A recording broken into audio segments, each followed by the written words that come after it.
আসছে রমজান, ইবাদত ও সংযমের মাসকে ঘিরে যখন প্রস্তুতি নেওয়ার কথা, ঠিক তখনই নিত্যপণ্যের বাজারে অস্থিরতা। রমজানের আগ মুহূর্তে চাল, ডাল, তেল, চিনি ও ছোলার মধ্যে কোনো কোনো পণ্যের দাম বেড়েছে। ক্রেতাদের অভিযোগ, রমজান এলেই বাড়ে পণ্যের দাম, তৈরি হয় কৃত্রিম সংকট, আর এতে চাপে পড়েছেন নিম্ন ও মধ্যবিত্তরা।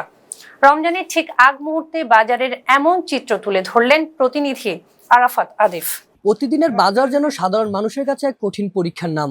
সকাল হলেই মানুষ ছুটছেন বাজারে, ফিরছেন হতাশার দীর্ঘশ্বাস নিয়ে। প্রতিদিনই প্রতিটি পণ্য যেন নতুন করে চমক দেখাচ্ছেন।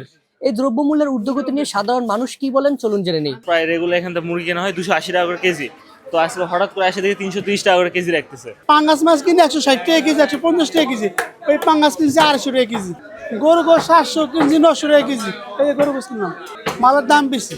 রোজা আসতেই মনে করেন যে অবস্থা শুরু হয়েছে, মানে রোজার মধ্যে তো মনে করেন সাধারণত মানুষের তো বিশ্বাস উঠে যাবে। এই লেবু কিনলাম 120 টাকা, 100 টাকা হালি।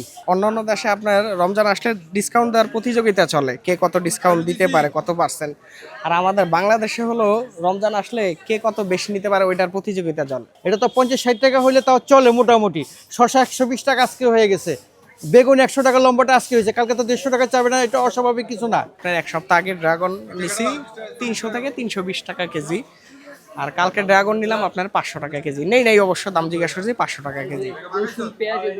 হ্যাঁ, রসুন পেঁয়াজ এগুলোও কেজিতে আপনার প্রায় 10 টাকা থেকে 15 টাকা বাড়ছে।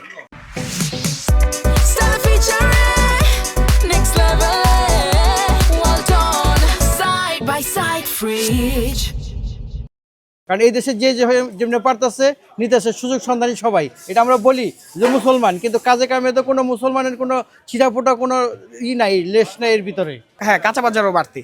এই যে টমেটো 50 টাকা 40 টাকা ছিল, আজকে টমেটো দেখি যে 80 টাকা। মরিচ 200 টাকা কেজি। ঠিক আছে, এই লিগে পরিস্থিতি। আর এবার গরমে কি হয় আল্লাহই ভালো জানে।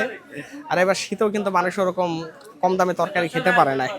এটা বলার কিছু নাই। এখন আমরা সাধারণত মানুষ সারা জীবনে এইভাবে হয়ে যাচ্ছি, এইভাবে চলতে থাকবে, যুগে যুগে এইভাবে হয়ে যাবে, এর বাইরে যাওয়ার সুযোগ কম।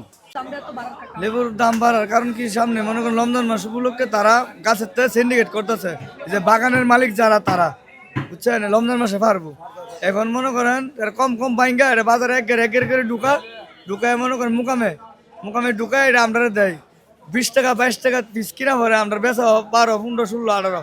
বর্তমানে আমরা বহুত টাকা লস 3-4 দিনে। দ্রব্যমূল্যের এই লাগামহীন ঊর্ধ্বগতি সাধারণ মানুষের জীবনকে দিন দিন অনিশ্চয়তার দিকে ঠেলে দিচ্ছে। আয় না বাড়লেও ব্যয়ের চাপ বাড়ছেই। বাজারের স্বস্তি কবে ফিরবে সে অপেক্ষায় এখন কোটি মানুষ। Arafat Adif, face the people.